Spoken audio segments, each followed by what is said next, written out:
Hey ladies and gentlemen, welcome back to the channel. As always, it is Nick here, back with your daily crypto news and analysis. And today we are going to be talking about Ripple and XRP, as well as the vast majority of crypto and finance. And I hope everybody is having a beautiful day or a beautiful night wherever you guys are. I do apologize if I do sound a little bit under the weather. I'm not sick or anything like that. I just have like really bad allergies right now, so I do apologize. But nonetheless, as we do look at this entire space right now, I am still not flipping bearish or anything like that. Short term, I have already said it, right? Like, we're gonna have pullbacks. Bitcoin basically went from 28K to 38K with zero pullbacks without any major correction. So now we're most likely going to see a little bit of a correction. We're most likely going to see some discounts across the board. Usually what you want to see. So I noticed a lot of people sharing in the Discord like these coins going 50,000% and things like that, and they're all meme coins and just trash illiquid assets. When illiquid coins are starting to pump heavy, or meme coins are starting to pump heavy, it usually marks the end of a rally. For an example, Dogecoin back in 2021, this is basically marking the end of the rally. This was May 7th, right? What happened after May 7th? Well, most of the market crashed, and even Dogecoin topped out at that point. But a lot of tokens actually topped out right around April of May of 2021. For an example, even XRP, if we go back to 2021, we could see that XRP actually topped out right around April. So April to May of 2021 is when most altcoins did top out. And, again, Dogecoin hitting an all-time high and topping out back in May was basically solidification that we are topped out, we're done, this rally's over. So definitely watch out for altcoins that are illiquid, that are pumping heavy. Watch out for, meme coins skyrocketing in value, because again, it usually means that we are either one, fully topped out, or at a local top. Now, does that mean that we're at a topping point for crypto and we're going back into the bear market? No. I just think that this is a correction. I think that this is a pullback before, of course, we go to $40,000 plus. Bitcoin has been holding up pretty strong here. It did tap all the way down to about like 36.2K. I think that this is a nice supply zone for us to actually tap. I don't think that we need to see any major correction beyond this. I think that we already did a nice little tap of the area from roughly the 9th, and also going back to, or I thought this was going to be the 8th, but I guess it's all around the 9th. We tapped that area pretty nice. So what I would like to see is us actually go back into a major area up here, which would be flipping $37,000 back into support and riding to $40,000 plus on Bitcoin. But beyond that, right, let's dive into a few things within the XRP case, within the XRP ETF filings and things like that that we have been seeing just recently that have been really kind of, I would say, sparking a fire on Twitter. But before we get into everything, I just want to let you guys know that my official apparel company, that is going to be the official merch of the channel, just launched the winter and fall drop of 2023. We did start with a little bit of a, just a test drop, but we have officially launched a full collection. It does include XDC. It includes a utility maxi shirt and also hoodie. And there's so much more on here. There's XRP, there's XLM, there's Quant. There is so much on here. So if you guys do want to go check out the full-on collection, I'm going to be leaving a link down in the description below, as well as in the comments below. If you guys do want to go get yourselves some crypto-themed merch. So with that being said, let's dive on in. So I want to start off with this video from Flip the Chain. So we do see Ripple Brad Garlinghouse introducing XRP into the flows will take time, but every marathon starts with a single step. In this race, we are the only company with real customers solving real problems. In the race started, we are the only ones crossing the starting line. Check this out. Introducing XRP into those flows will take time, but as I said, every marathon starts with a single step.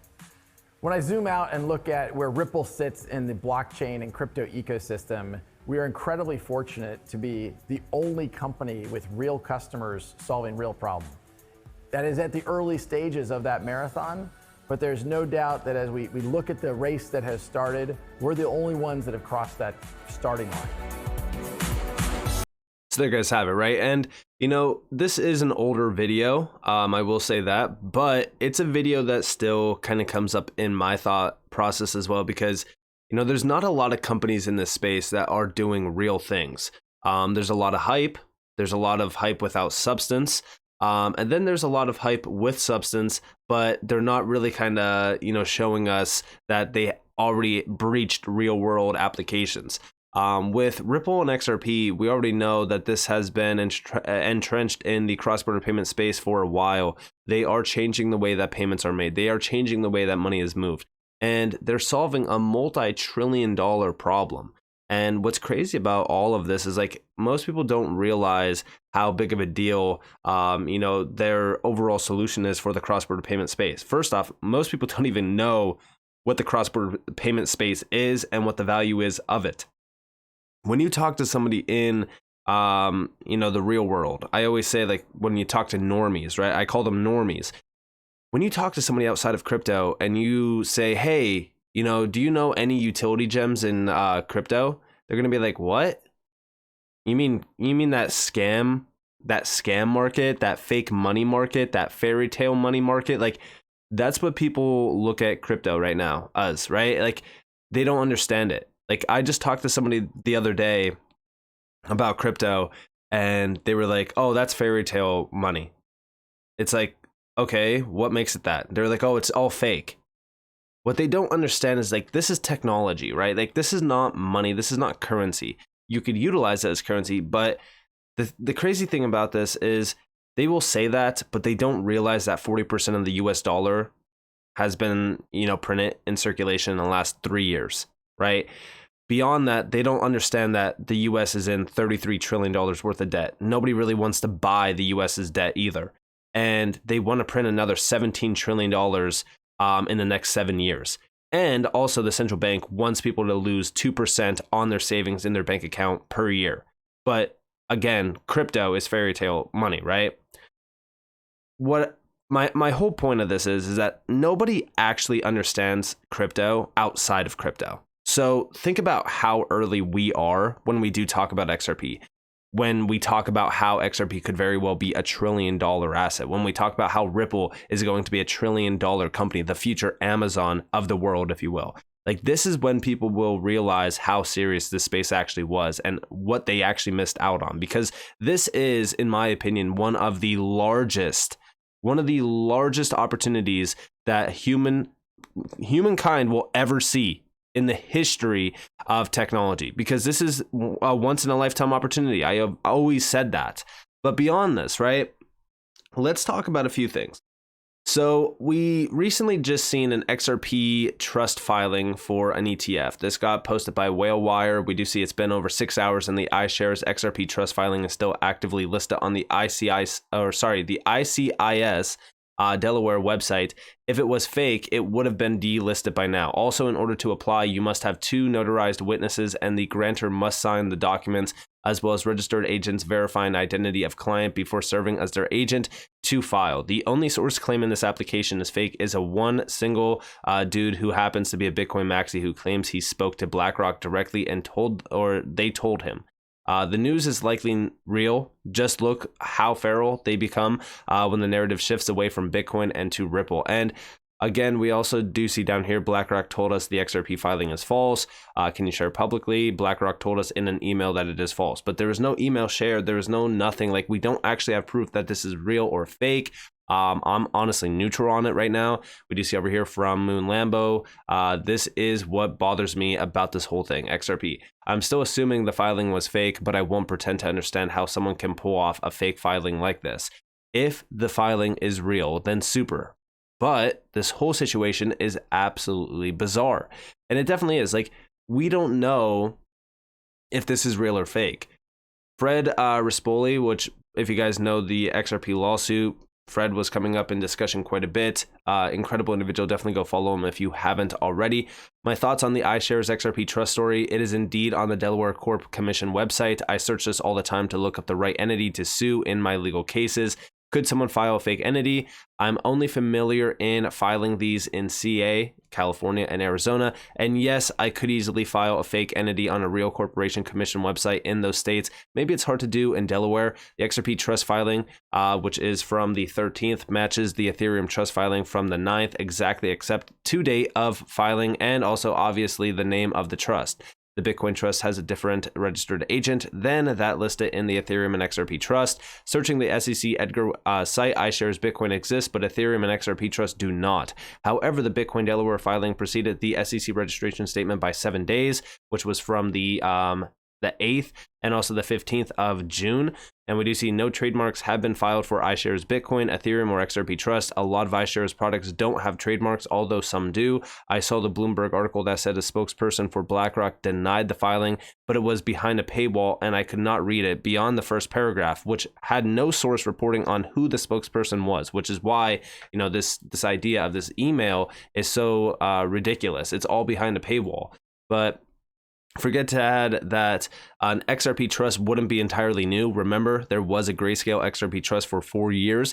Something happened, though, that made Grayscale take that down. Can't put my finger on it right now. And again, we all know what it was. It was the lawsuit, right? XRP delist, or Grayscale delist XRP from its trust and basically got rid of it. But beyond that, it's definitely interesting. Like, I don't know if we are going to see, an XRP ETF anytime soon, but it would definitely be interesting to see that.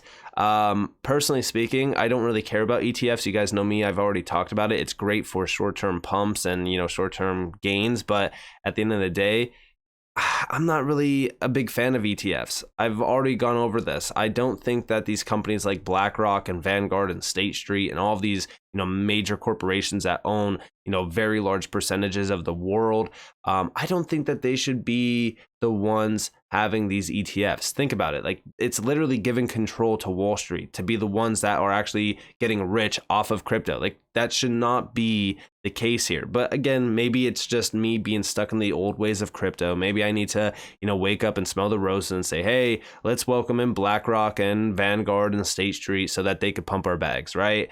I'm not sitting here and I'm not going to be greedy about it. I just think that we should not have Wall Street getting wealthy off of another asset class and also manipulating another market just like they do, of course, with the stock market. And I'm not saying that there isn't manipulation in this space. There is, because again, we're not in a utility-driven market. We are still in a very speculative market where, the biggest whales of the world control this space and they manipulate this space.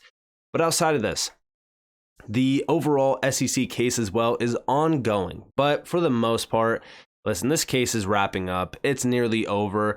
I seen this get posted by James K. Filan, which again, huge shout out to Filan Law. We do see Judge Torres has set the schedule regarding remedies, discovery and briefing. And this is basically the last step in the case before it is over. And this got filed, of course, on the 13th. We do see some of the dates, February, March, and April. Overall, this should be wrapped up in June, July. But I know before you guys say June, July, what are you talking about? I want you all to understand that this could very well be wrapped up a lot faster. Jeremy Hogan actually commented on this, and he did say final briefs in April means a final judgment in July. But more importantly, look at the case heading. The only defendant is Ripple. The defense has whittled the case down to only 20% of what it used to be. How much of it will be left in July? That's why you hire top lawyers. And again, how much of this case is going to be left by July? How much of this case is even left right now? Like, we've already seen the case get dismissed against Chris and also Brad. We've also seen XRP essentially be cleared. Like, now we're just really kind of looking at the institutional side of things. And that's why we are so focused on this still. It's just the idea of those institutional sales. But for the most part, almost this entire case is basically down to about like 20% of what it used to be, which is insane. But also remember, right, that as everyone's looking at this and saying, we have to wait until July, we have to wait until June, I don't think we have to. And I honestly think that this case is almost done. I would argue that this could very well be done sooner rather than later. And also remember, there is a possibility of a settlement on the table. But We also do see Fred talking a little bit about this. We do see this timeline means no chance an appeal would be issued before mid-2026 by the Second Circuit. The July 13th, 2023 ruling by Judge Torres will be ironclad for a very long time. And again, like we're talking all the way until 2026. That's first off after we probably top out in this market in the next bull run. And it's also after we get those G20 regulatory frameworks globally around crypto. So honestly, by 2026, we could have crypto regulations globally. So this would perfectly line up with the idea of utility taking over the space. And it seems as though Ripple and XRP, well, guess what? They have the first foot through the door. So very exciting to see that. Let me know what you guys think, though, about the ETF. Do you guys think that this is fake? Do you think it's real? Me personally, I'm very neutral on it until we actually have confirmation on anything. I don't get very bullish about ETFs. I don't think that they are, something that should pump the market. I think that this is just... I just think that a lot of the ETF news has been getting blown out of proportion. I think originally when we seen the Bitcoin ETF getting announced, everyone was like, "Oh, look, it's BlackRock. They have $10 trillion in their assets under management. They're gonna, push all of that 10 trillion into Bitcoin." Like, it's just ridiculous on how blown out of proportion and how these ETFs are getting utilized for clickbait as well. So, I mean, to me, the ETF. I mean, is it real? Is it fake? Even if it was fake, even if it was real, I really wouldn't think of it as being extremely bullish and a catalyst for XRP to go to $1, $2, $3. I do think that we would see a slight pump on XRP. I think that it would be pretty interesting, but for the most part, I just don't think that ETFs are extremely bullish. But maybe I'm wrong, maybe I'm different, but let me know what you guys think down in the comments below. I'd love to hear your thoughts. Also, definitely go check out Tokenized Threads, link down in the description below, as well as in the comments below, to go check out some nice crypto themed apparel. So with that being said, this has been Nick. Again, if you guys do want more free content, you guys are more than welcome to follow me over on Twitter, as well as join the free Discord down in the description below. And with that being said, guys, it's been Nick. Peace out.